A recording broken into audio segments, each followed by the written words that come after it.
and we have to really escalate the noise we make so that we'll be heard.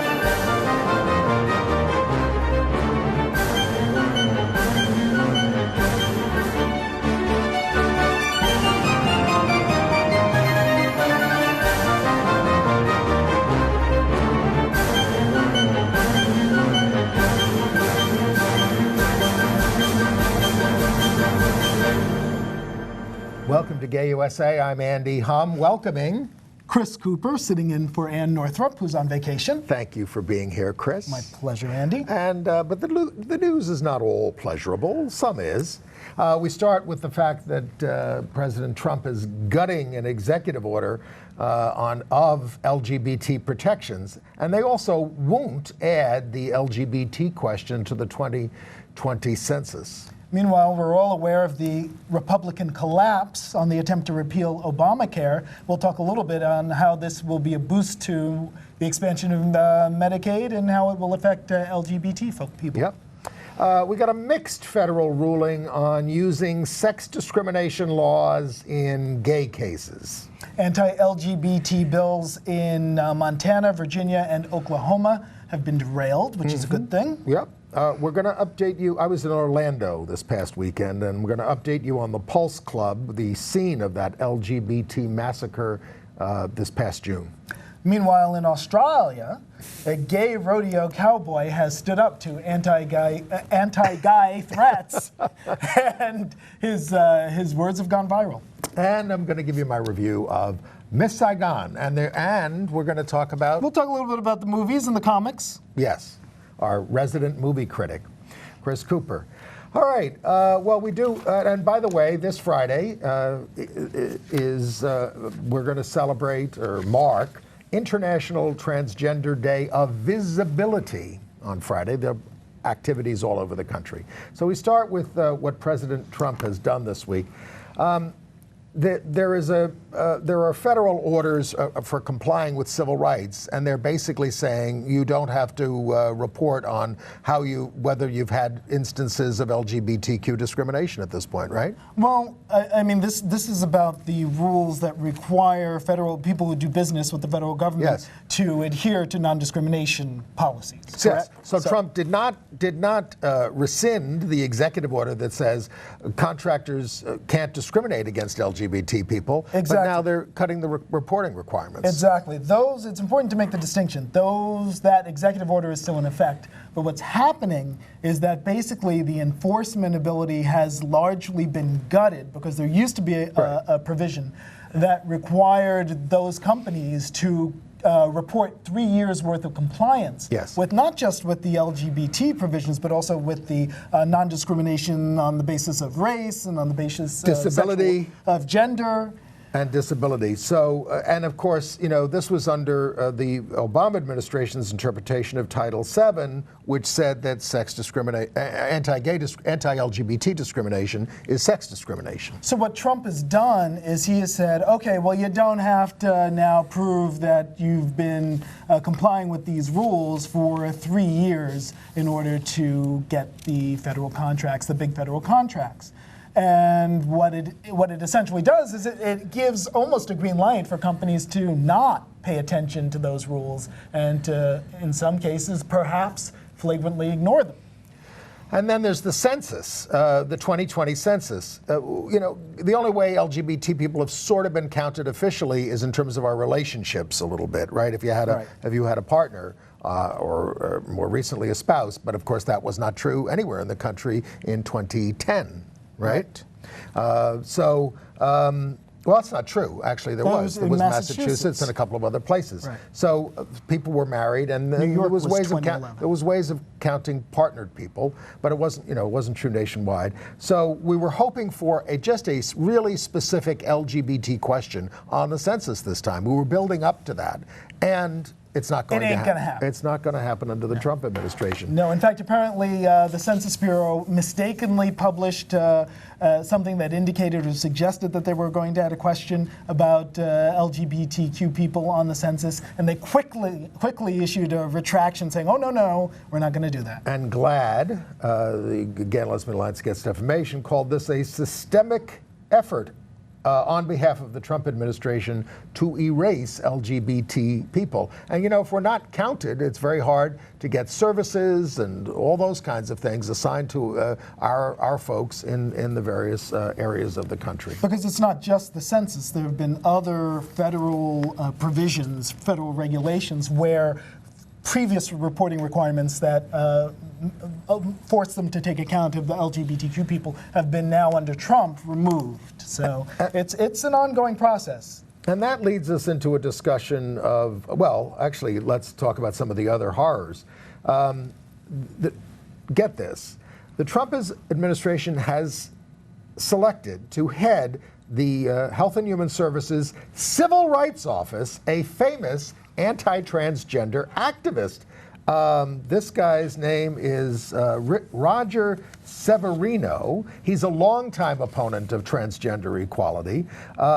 He ran the DeVos Center for Religion and Civil Society at the Anti-Gay Heritage Foundation, and he's long opposed equal treatment for transgender people in healthcare, in military service, in access to public services. He called transgender inclusive non-discrimination protections a radical social experiment. And he's heading the Civil Rights Division of the Justice Department. This is how much contempt they have for LGBT people in general. Well, it's what they're doing, and it's I mean, not, you got Jeff Sessions as the head of the Justice well, Department. I was going to say, and it's Department. not just us. It's a pattern with the Trump administration of putting people in charge of the federal bureaucracy who actually want to destroy or undermine the very parts of the bureaucracy that they're in charge of. Right. So you know they're look trying. look what happened with the EPA this week, and Right, with they're trying to coal. They're trying to choke the federal government out, so to speak. No, they are. They're trying to choke it out of existence.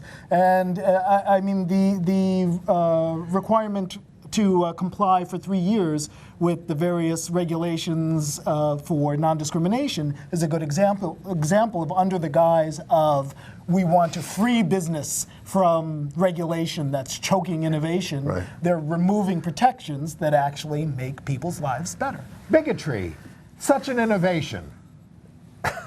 That's what they're opting for. It's about making America white again. And then there's the Gorsuch nomination. Neil Gorsuch is a tremendous threat to civil liberties, to voting rights, to LGBT rights, to everything. And his hearings concluded. The Human Rights Campaign sent a trans woman, Sarah Warbelow, to testify against his nomination. And she said, "We need a justice who recognizes our basic equality and our shared humanity. Judge Gorsuch has never met this bar." So, Chuck Schumer says, the head of the Democrats in the Senate, we're going to filibuster this. I think that they can get the votes for a filibuster. And then the Republicans seem bent on changing the rules, which they're entitled to do, to no longer have filibusters on Supreme Court nominations, meaning you only have to get a majority vote, which is already true for federal judges and cabinet appointments, which the Democrats changed to get Obama's appointees through. So that's what looks, and then there's just a question whether there are enough Republicans to get rid of the filibuster rule. Now, on the other side of the coin, there are actually some right-wing outlets that are concerned about the Gorsuch nomination now because of what he said in the hearings, which is that Obergefell, that ruling in the Supreme Court, is settled law, the one that established same-sex marriage. Are they really nationwide. upset about that? They are really upset about that, and they are concerned. Are you that stupid? Because every ruling of the Supreme Court is a settlement of a case. So it is a tautology to say, well, that's settled. Sodomy is settled. Roe v. Wade is settled. All these things are settled because, and then they can be unsettled. I mean, look, the sodomy decision in 1986, the Hardwick decision said it's okay for the states to ban sodomy. It was settled until 2003 when the Supreme Court unsettled it and said, no, you can't do that. And in the Lawrence v. Texas decision, they said you can't have laws against consensual sodomy. Well, that involves them reversing a precedent that they've already established, which they can do. Always. But they don't even have to go that far. If these right-wing outlets were actually listening to what Gorsuch said, he said Obergefell is settled law. But he wouldn't say more, and the reason why he wouldn't say more is because he said there are cases that may come before the court where we will have to decide on the nuances of how this is applied, et cetera, et cetera. And we're going to talk about that. Yeah, in other words, RFRA, these Religious Freedom Restoration Acts, and various other exceptions where, you know, a Supreme Court justice may actually decide, oh, well, yes, you can get married, but so-and-so doesn't have to honor it because of their religious beliefs. And some states don't want to honor it in terms of even giving benefits to same-sex married couples. They say, you're married, but we don't have to give you benefits because essentially we're allowed to discriminate against gay people because we don't have laws protecting gay people in our state, like Texas and places like this. So that's the kind of thing he's talking about that may come before the court. Is this kind of discrimination legal? So don't be fooled. No, don't be fooled, and it would be great to stop this guy. I mean, I'm sure, look, they have a long list of people from the Federalist Society who they're going to pick from, who they're all dedicated to the same thing. But we can get along with 8 justices. I think, as has been pointed out, the original court was 6. I think it was 6 judges. I didn't know that. Or something like that. It was not 9. Anyway. All right, so we, and in terms of, this is not an LGBT specific story, but the fact that the White House this week refused to condemn the murder of a black man in New York by a white supremacist who drove up to New York City specifically to just look for a black man to kill him, and this was all over the news. He had plenty of black people to kill in Baltimore, where he's from, but he wanted to do it in New York City because he figured he'd get more media attention that way. So the lovely Sean Spicer, the spokesperson for the president, was asked about this, and he said, I don't have the details. Now, this was a national news story because it was such an egregious thing, and this administration is not inclined on its own to look at elements of bigotry because that's his base and condemn them. I don't. Of course, if he were pressed, he's going to say, of course, it's a terrible thing, but they don't go out of their way to say, folks, a lot of you, since my election, he's never going to say this, but that's what's happened, feel emboldened to commit acts of bigotry. I don't disagree with anything you've said, Andy, though I don't feel like the president necessarily has to weigh in on every crazy who does a crazy act, because there are so many. And they're on the basis of so many different objectionable, horrible things. Well, if it's something like Pulse, or something like Newtown, or something like the folks in that church, in the black church who got blown away by that lunatic. Those are mass murders of such an epic scale. You really have to say something in those cases. That was particularly, I just thought this one was particularly pointed and egregious. Well, it was pointed because he used a sword. Well.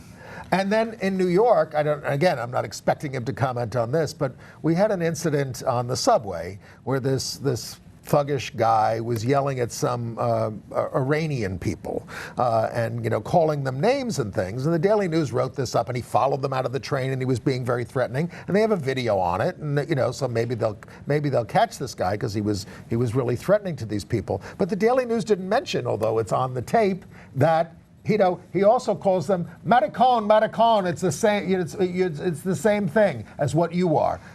Meaning they're Iranian and they're homosexual. I mean, which had it was just again spewing bigotry. Now, I'm a little bit confused. He was using the word maricon. Yes. Now that's a Spanish word. Yes. So would that mean he's an immigrant? I don't know what he is. His ethnicity and his identity, other than his picture on this video, is unsure. Well, not that one necessarily is an immigrant if one speaks Spanish. There are plenty of Native Americans who speak Spanish, but it's sort of it boggles the mind that someone would carry that kind of hatred against others from another place. Yes. He was saying, go back to where you came from. That was part of his spiel, which is a big thing. When it can so easily be reversed around if you're calling somebody a maricon. Well, it's getting quite ugly out there. All right. All right. Well, have we talked about North Carolina and how much it's going to cost them? We can get into that, but you want to do healthcare first? Okay, let's do the big story of the week. Okay. So everybody knows that the repeal of Obamacare went down in flames, mainly because there was a block of conservatives who wanted to make it more egregious. It didn't hurt enough people. So but I mean, I've read a lot of articles on it. I'm very concerned about it since I'm on Obamacare. And I'm not going to be 65 for another year or so. The judgment on this is that this was a big boost for Medicaid. And I was kind of shocked to read that now the number of people on Medicaid, because of the Medicaid expansion under Obamacare, is now more than the old people on Medicare. Which is pretty startling. And apparently I was reading something in the Times about how it was the flexing of that muscle that actually helped to derail the Republican efforts to repeal it. Well, a lot of these people, again, are Trump's base. They're there. They're on there. You know, they're on Medicaid. All this opioid stuff that everybody claims to be so concerned about, including Trump, right? You know, they keep talking about it, but if they get any treatment at all, it's almost all on Medicaid. Right? Yep. So this was a big boost. Also, when you're talking about people with AIDS, I mean, absolutely essential. But again, folks, as I like to remind you, we're all can be dependent on Medicaid.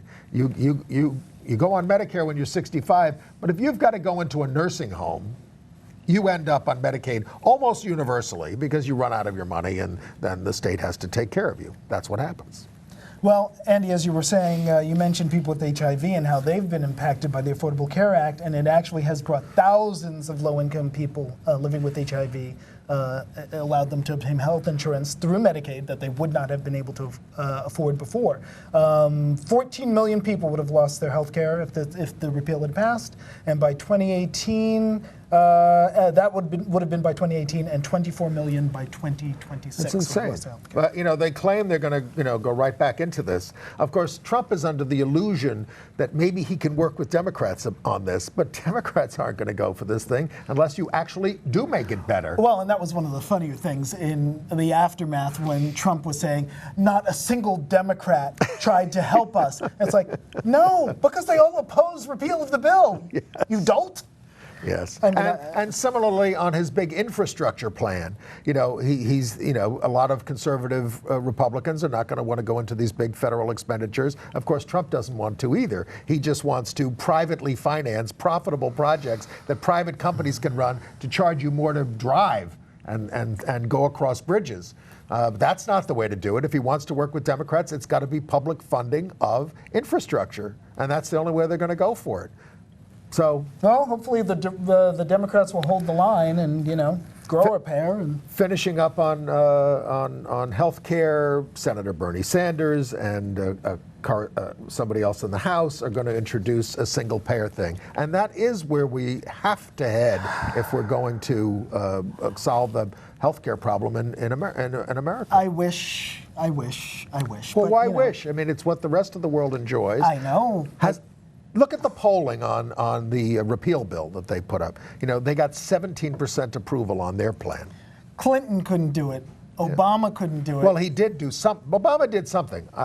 Obamacare was, you know, a gift to the insurance companies. It's a problem, but it did cover a lot more people. No, I'm not disagreeing with what Obamacare did. You know, I'm just saying that single payer, it's what we should have. It's cheaper. We have it for old people. I'm not arguing with any of that. I'm just saying, good luck with that. Well, a lot of it has to do with educating folks, you know, because Fox News and the Koch brothers and all these right-wingers, they pay a lot of money to make you hate the government. There are deeply entrenched interests that would put up such a fight over that. Yeah, well, I think we're ready for it after this. I think this has woken us all up, right?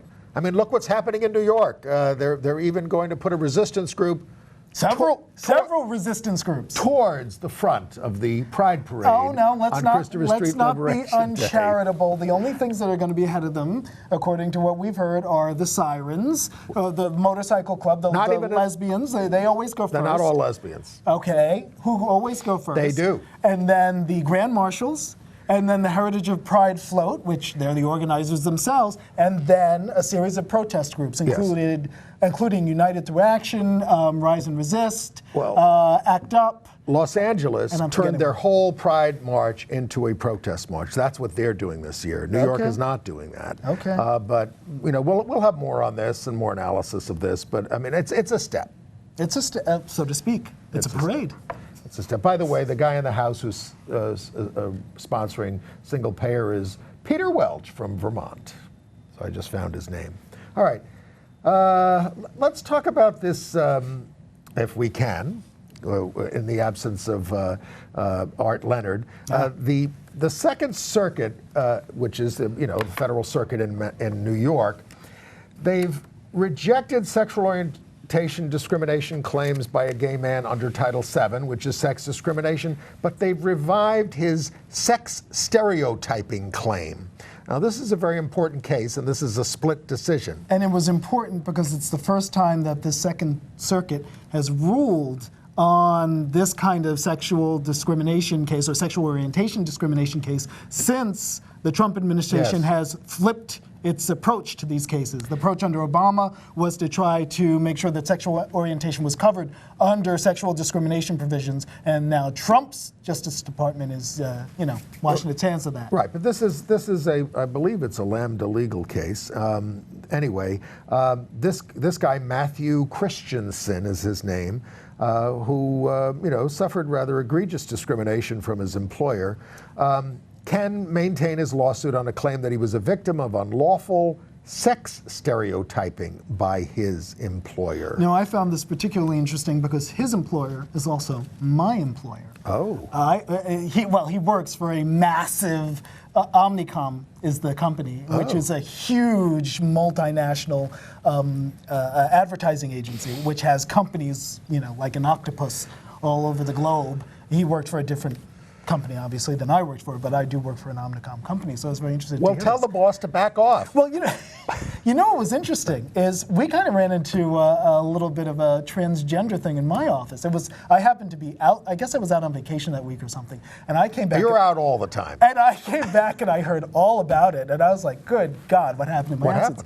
Well, what happened was, because we're a medical education company, and they wanted to do something cute to label the bathrooms. So they did chromosomes, because we're a medical education company, a picture of chromosomes, one for the Y chromosome for the male, and one for the X chromosome for the women's bathroom. Okay, fine. Except that someone pointed out, a young woman named Alexis who worked there said, you can't do this, it discriminates against the transgender, which when you think about it, it actually kind of does, because it's chromosomes. Right. They don't have those chromosomes. So you are tacitly saying if you don't have these chromosomes, you can't use these Now, no one had thought it out that far, except because... Don't give any ideas to the right wing about blood tests before you go into the restroom. Well, I have to say that the CEO, because she thought this was a great idea, and she had someone draw all these chromosomes, and she's unstoppable force. And she went charging to confront Alexis, except she got it confused, and she confronted this young guy named Alex,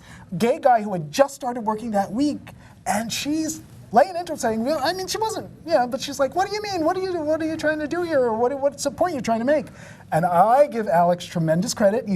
Young gay guy there less than a week, faced by this unstoppable force of a CEO, and he stood his ground and he said, well, I wasn't the one who complained, but actually, yeah, she's right, and this is why, and he laid it out. So good for Alex. Good for Alex. Yeah. I was in Orlando this weekend, and at the Rosen Center. Everything is the Rosen Center down. This guy owns, we heard from him, he's the guy who owns half the hotels in Orlando. But they had an all-gender restroom in an Orlando, Florida conference center. And what that means is, you may have been in some of these. You go in and there's nothing but stalls and sinks. There are no urinals. And that's what an all-gender, and that means, so I was walking in and a woman was walking out, but that's the way it works, and it was fine. They're not all that way, but they had one, at least right next to our, where we were meeting. And of course, the other solution is to have single-use restrooms that are not, designated for any gender whatsoever, as they do not have here at M&N. Well, hey, M&N and everybody else that has single-serve restrooms, they're supposed to be gender neutral now. Just gender neutral. Just call it a restroom, whatever you want to call it, but it shouldn't have men and women on it if it only serves one person. That's been the law in New York City since January 1st. So, but we have to get some enforcement going on this. Or some education. I go to Joe Allen, the restaurant, all the time. They've got 5 restrooms. 3 for women, 2 for men, but they should all just be single serve, and you just line up, go to the next one. All right. There you go. Now, should we go to the states now? Let's do. Can we start with North Carolina? If you like. North Carolina, which is infamous for having passed HB 2. HB 2 does a lot of terrible things. It's called the bathroom law, but it also bans undermines local civil rights laws.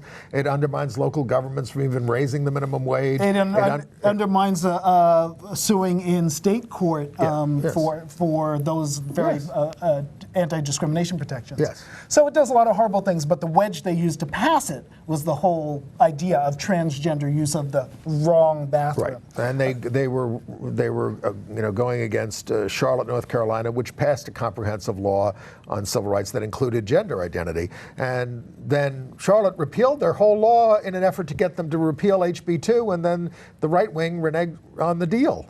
Yep. This was a couple of months ago. So now what? It cost the then governor, it cost him his job. That was one of the main reasons why he lost to the now governor, the Democrat Roy Cooper, who tried to undo it, and as Andy just mentioned, the attempt to undo it failed. But because they drew their own lines in the legislature, they have these right-wing Republicans have maintained a veto-proof majority in the state legislature. This is what we're going to be up against in 2018 and in 2020. There's all these horrible lines that we have to win on, which can be done. It can be done. But then we got to redraw the lines, at least fairly, if not to our favor. Well, the thing about North Carolina is they had no idea when they did this, the storm of excrement that was going to head in their general direction. And that storm, the bill for that storm has now been calculated by the Associated Press. It will cost the state of North Carolina, because they have passed this bill and held on to it, $3.76 billion in lost business. Billion with a B. With a B, over a dozen years. This is a horrible thing for North Carolina, but a wonderful thing in terms of a barrier or a warning to other states that are thinking about doing this. And we'll go through some of those in a second. We are going to go through these. And they're also up against, North Carolina is also up against the deadline of the NCAA deciding on tournaments for a couple of years out. Until 2022, they're going to be deciding where these tournaments are going to be held. And likely none of them will be in North Carolina if HB 2 is still in effect. Well, I mean, the right wing has put forth a new proposal, but it also provides a broad license to discriminate against us, even more than the Indiana law that sparked such a national outcry, sort of putting a super RFRA, Religious Freedom Act, on top of their HB 2. And they're not going to get away with it. Repeal means repeal. I mean, even Mike Pence, as governor of Indiana, who tried to defend his Religious Freedom Act, eventually had the legislature repeal it. Now, they didn't put into place, which would have been nice, protections for LGBT people in the law, but they did repeal their law in order that Indiana could move on, because they were also under tremendous pressure. Now, of course, given the government we have in Washington right now, we're going to have sanctions against the United States of America. They're not going to be able to play the NCAA in the United States anymore. Well, if there's one takeaway from HB 2, it's that anti-gay doesn't pay. It doesn't pay. All right, let's talk about some others. Okay, in Oregon, a judge there has granted a Portland resident the right to be without gender. And previously, that same judge in Multnomah County, which I believe is the county where Portland, Oregon is, he had, or she had, was he or she? Actually, I think it was the Judge Amy Holmes Penn, her name is. She had ruled about a year ago that someone could be non-binary gender in their gender identity. So yeah, she granted that to Jamie Shoup, and now has granted it to Patch, a local video game designer, allowed to be listed as agender. Now, this does not, I mean, we're still in the situation in the United States where on your passport, it's still male or female. Right. Other countries have added X as an alternate. Nepal and a couple of other places have done this, but we haven't done that in the United States. Meanwhile, in Tennessee, hats off to the American Civil Liberties Union and the LGBT Chamber of Commerce for beating back, for now anyway, one of those bathroom bills. That's the wedge that they're really having some success with. The right wing is having some success with. They're considering, however, recognizing only marriages between a man and a woman. Now, again, Yeah, we all know what the national law is, that you have to allow LGBT people we have to allow people to marry same-gender partners. But they still don't want to recognize it, and if this goes through, it could cost the state $9 billion, not in boycotts, but in loss of federal funds to things like TennCare, the Tennessee Health Service Organization, if they do this, because of federal law about same-sex marriage. We need to make it their mantra: anti-gay doesn't pay. Meanwhile, in Arkansas, their House is considering another bathroom bill, quote unquote, an anti-trans HB 1986. It's progressed in their House and would make it criminal for a transgender person to access a sex-segregated space consistent with their gender identity. Can we give them a little good news? Sure. Montana lawmakers have blocked an anti-transgender ballot measure. They defeated a statewide ballot initiative that would have prohibited transgender individuals from using the restroom that matches their gender identity. Just to be clear, it didn't actually make it to the ballot. It would have been a ballot measure, and I think the legislators blocked it from ever becoming. Exactly. So it's not like it was actually voted on. No. It wasn't voted on by the people. Okay, cool. And then in South Dakota, business leaders are basically saying to their governor that, you do not want to pass an anti-LGBTQ law they're considering there, because we'll take our business elsewhere. They've already done one in South Dakota. So, it's... Oh yeah, no, I'm sorry. Yeah, it's not. It's actually been signed into law. SB 149. Yeah. So now they're saying they want it repealed because of the problems it's going to cause. Because people are already saying, some business leaders are already saying, I'm not going to do any business in South Dakota anymore. High tech firms, whatever. They're not going to do it. Anti-gay doesn't pay. In Oklahoma, Oklahoma, very conservative, but two bills that could have led to boycotts were dodged in Oklahoma. One would have prohibited cities and towns from enacting ordinances that protect gay people from discrimination. It failed. And a second measure allowing businesses to discriminate against gay people was withdrawn after that. So this is Oklahoma. I know, that's astonishing. I don't want to offend Oklahomans, but it's not what you think of when you think of, Oklahoma politics. Right. Meanwhile, in Texas, their House Speaker, a guy named Joe Strauss, has spoken out against their SB 6, which is another anti-transgender bill under consideration, another bathroom bill. And he says, I oppose it. I'd never seen or heard about this issue until a year or two ago. Count me as a no. It is great when you have the leader of the legislature who has an awful lot of power to decide what comes up, what gets voted on, all those kinds of things, be an ally. I mean, that doesn't mean he's an ally and he's pro-LGBT or anything, but he doesn't want Texas to deal with these kinds of boycotts and all this other kind of stuff. You have to figure they see what happened in Indiana, they see what's happening in North Carolina, and they're like, you know what, we don't want to deal with this. Exactly. We lost a vote in the Colorado State Senate Veterans and Military Affairs Committee. They defeated the Birth Certificate Modernization Act, which would have put it in line with federal policy for transgender people in Colorado who want to update their gender on their birth certificate. So this is someplace that they don't seem to be willing to go in Colorado.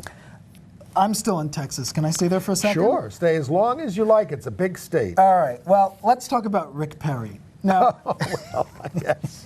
Rick Perry, who was the former governor of Texas, you may remember he ran for the presidency, and the first time around couldn't remember the name of the agencies he wanted to abolish. He actually heads that agency now under Mr. Trump. He said, I want to get rid of 3, and he mentioned commerce and another one, and then he said, and another one.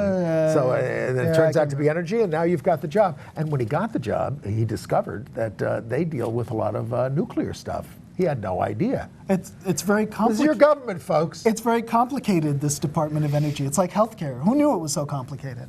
But anyway, so Rick Perry, former governor of Texas, now U.S. Energy Secretary, took some time away from his duties guarding the national nuclear stockpile to rail against the fact that an openly gay man had won the election for student president of Texas A&M University. You guys have already talked about how Bobby Brooks won the presidential race out there. He claims it was on technicalities, and technically the opponent, Robert McIntosh, was disqualified for not providing receipts for the glow sticks that he used in his campaign video. Now, who's the gay candidate? I'm dealing with stereotypes here. It's just, you know, it's just astonishing that Rick Perry doesn't have better ways to spend his time. But now, anyway, Bobby Brooks wants to meet with Rick Perry and talk to him in the light of all this mishegoss. Well, you forgot to mention that Rick Perry was a former Yell leader at Texas A&M. I think he was like the chief cheerleader. He has a lot in common with another former governor of Texas, George W. Bush, who was a big cheerleader at Yale. You know? Yes. There you go. Cheerleaders. Okay. In Georgia, the major child welfare organizations there are urging lawmakers to reject the anti-LGBTQ amendment to the adoption bill. Now, there too, I think we have people in the leadership who may scotch these anti-gay things, I'm not sure. When we were in Orlando this weekend, we heard from Kathy Woolard, who was former city council, out lesbian city council president in Atlanta. She's running for mayor in Atlanta. So she thinks that some of this stuff can be also stopped by the Governor Nathan Deal, who was also, like the head of the House in Texas, doesn't want this stuff in Georgia. Do you want to talk about Orlando a little bit, or?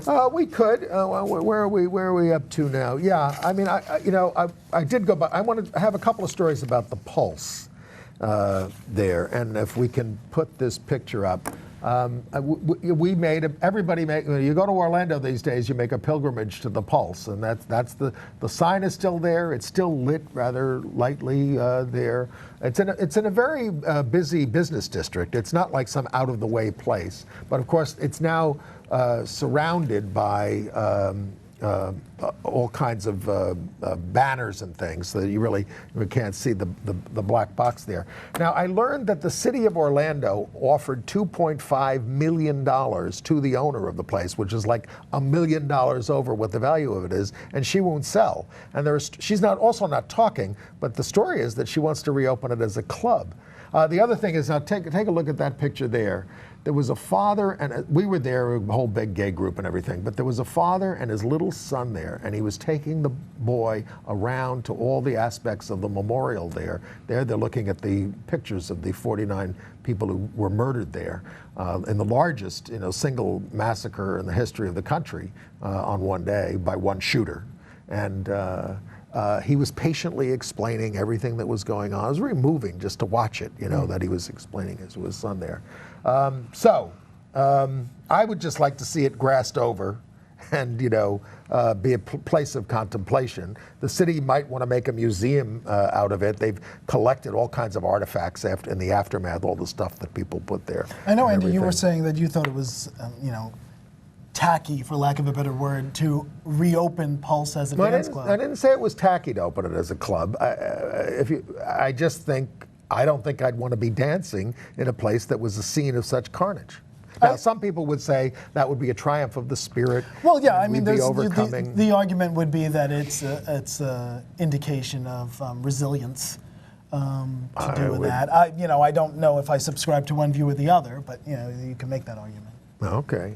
Some other news there. The families of the victims in this case are suing the killer's wife, Omar Mateen's wife, and they're suing the security company for which he works, saying, you had a guy who was demonstrably unfit and disabled and things like that working for you, and you knew it, and you didn't do anything about him. You just gave him guns to work with. I will take issue with one thing you just did, Andy, which is I wouldn't mention his name.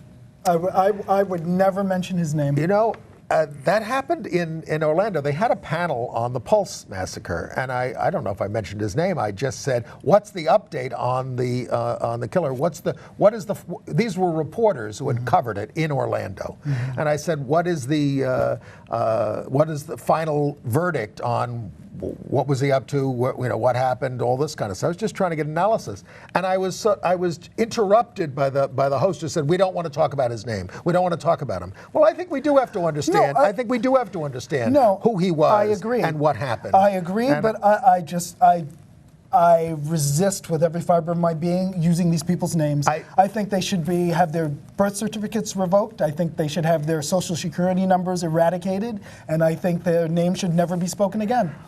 You Lee Harvey Oswald, Osama bin Laden, you just don't want to mention these people's names. You know what? Give them an identification number that they can be referred to from then on. But I just think, especially the ones who are doing it because they think somehow they're going to grab some glory, like this guy who came up from Baltimore to do it and to kill a black man in New York specifically so he could get the maximum amount of media attention. I hardly think it's glory. I think it's ignominy. But all right, we better move through.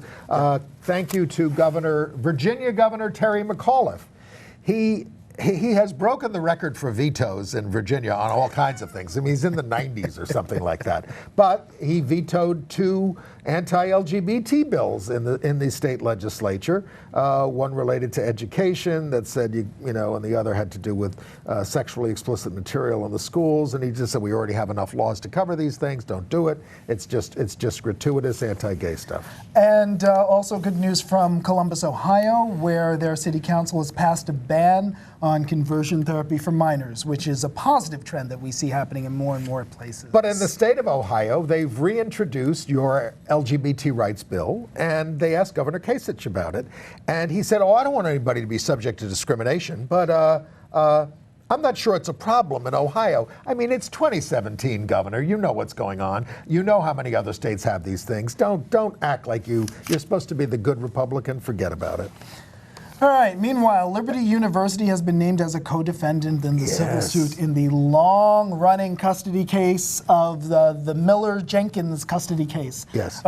You guys have you and Ann have talked about this for years on this show, which is the great tragedy, because even if... one of the women said, I'm not a lesbian anymore. She abducted the kid, took her to, I don't know, South America, something like that. Lisa Miller flew to Nicaragua via Canada and abducted the daughter because she was afraid that custody would be awarded to her former lesbian partner. And she had left the lesbian lifestyle and decided that she was now a conservative Christian. And she was aided and abetted, allegedly, by Liberty University and the Liberty Council. Well, they were waiting for some of the criminal cases. Yes, to be resolved, and they did. A guy named Phil Zodi Hates from Waynesboro, Virginia, who drove Lisa Miller and her 7-year-old daughter at the time to the Canadian border. He was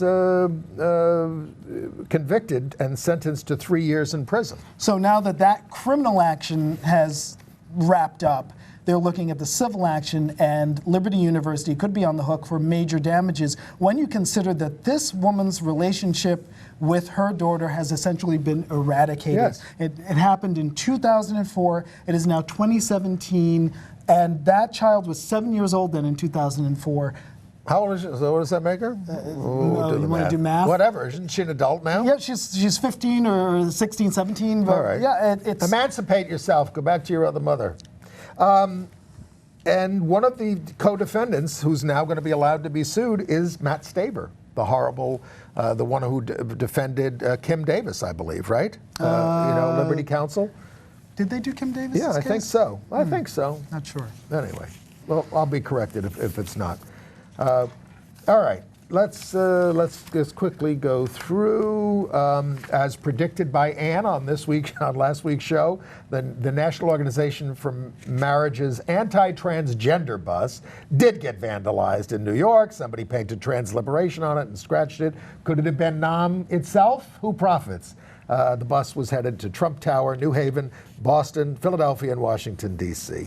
And thanks to the sleuthing of Dan Savage, we now know that not 2, but 3 openly gay candidates are running for the Anchorage equivalent of the city council in Alaska. If any one of them wins, they will become the first ever openly gay person to be elected anywhere to any position in Alaska. But one of them is Albert Fogel. Tell us about Albert. Albert is a little bit of a stealth gay. He doesn't put it in anybody's face, I guess is the way he would kind of phrase it. He's a big right-winger. He's a huge right-winger, voted for Trump.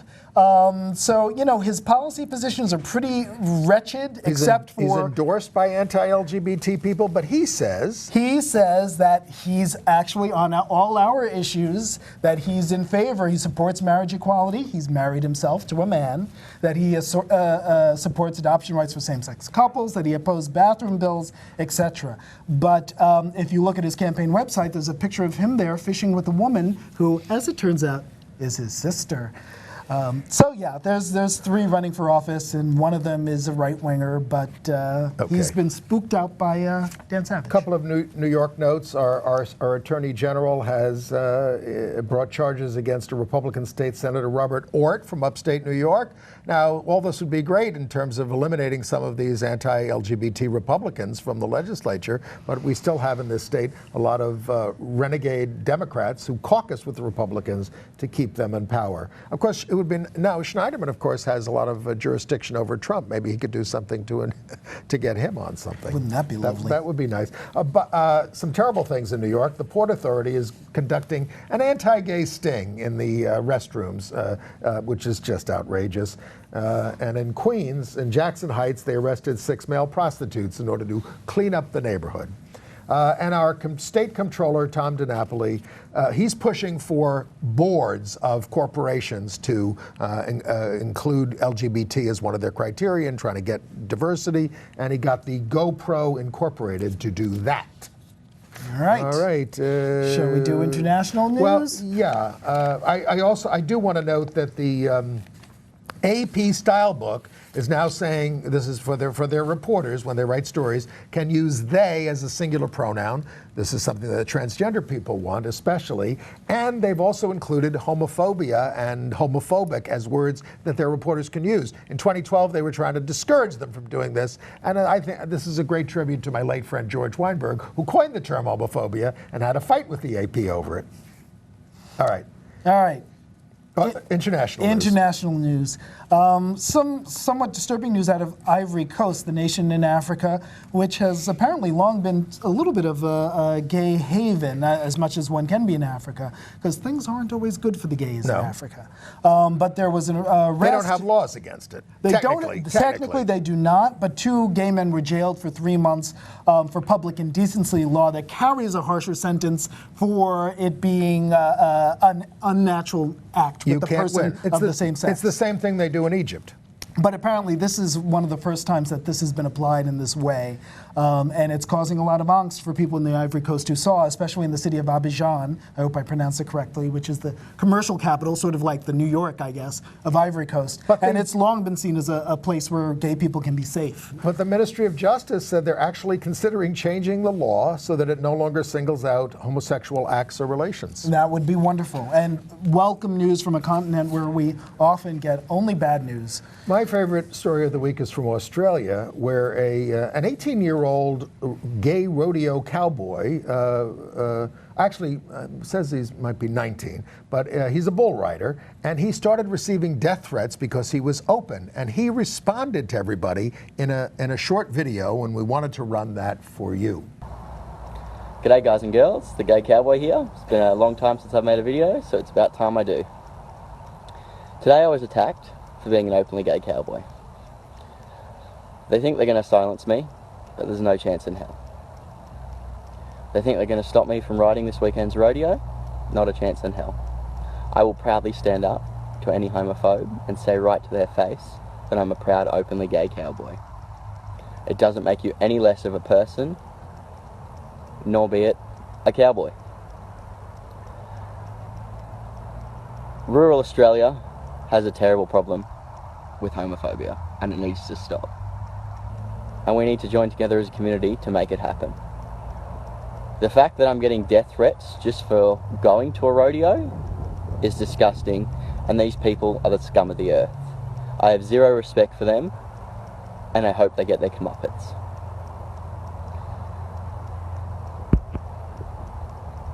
People think that homophobia doesn't exist on the rodeo circuit, but it certainly does. I face it daily. And it's really sad that it still happens in the 21st century. Today I was asked if I thought it was good that gays died of AIDS.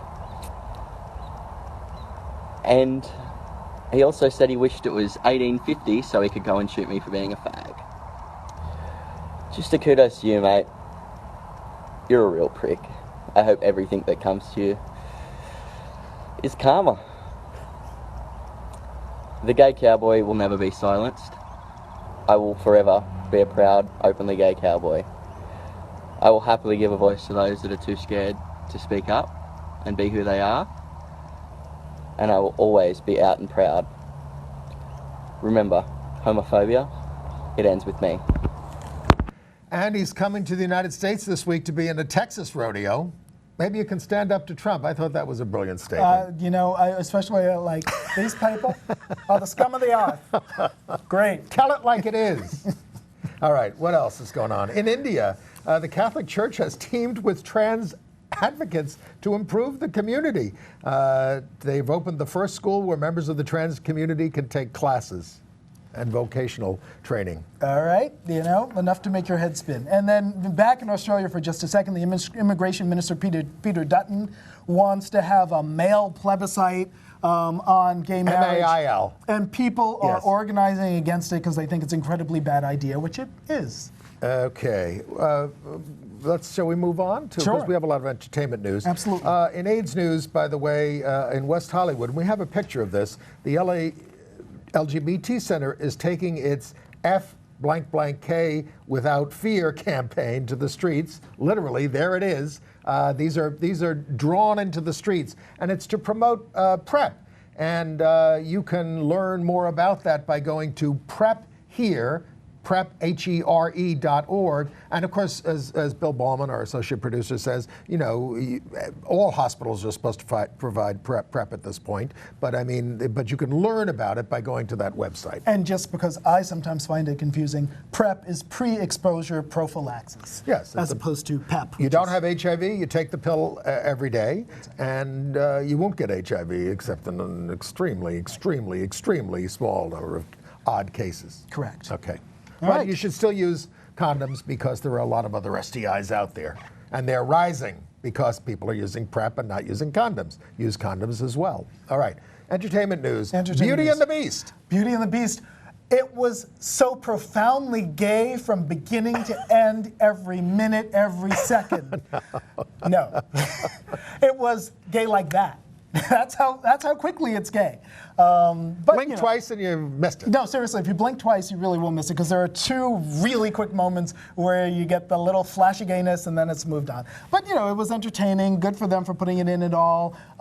It was very diverse in a very organic way. It didn't feel forced. And, you know, it's Disney. It's what you expect. It is well executed and entertaining, and it's making a hell of a lot of money at the box office, which is only good for the future of things like this. You can read all of Chris Cooper's movie reviews, and we put this in our email every week, and you can sign up for our email list by going to gayusatv.org. But Chris's movie reviews are at cfcooper.net. They are. And you review a lot of movies. You are our sacrificial moviegoer. Yes, that's your title. Exactly, because I sacrifice myself to see these things so you don't have to if you don't want to. And I sacrifice myself. I know some of you are envious of me to go to the Broadway theater. I saw Miss Saigon with Bill Ballman last night.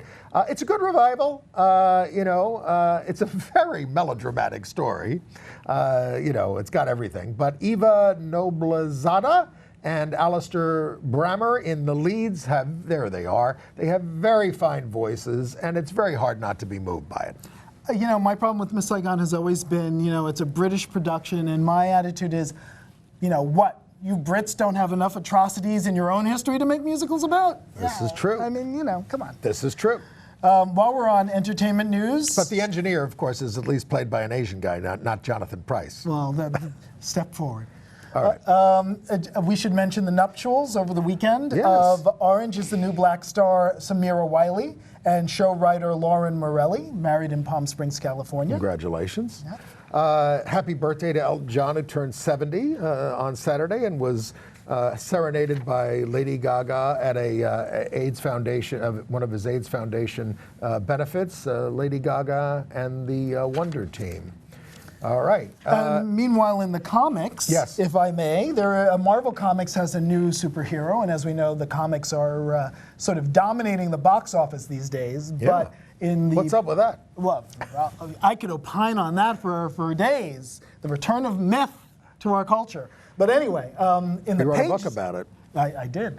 In the pages of the comics, there's a new lesbian Latina comic book superhero, America Chavez. But the most interesting thing is that she's written by a lesbian and a Latina, instead of the usual thing where we're going to throw in some diversity and some old white guy is going to write about it.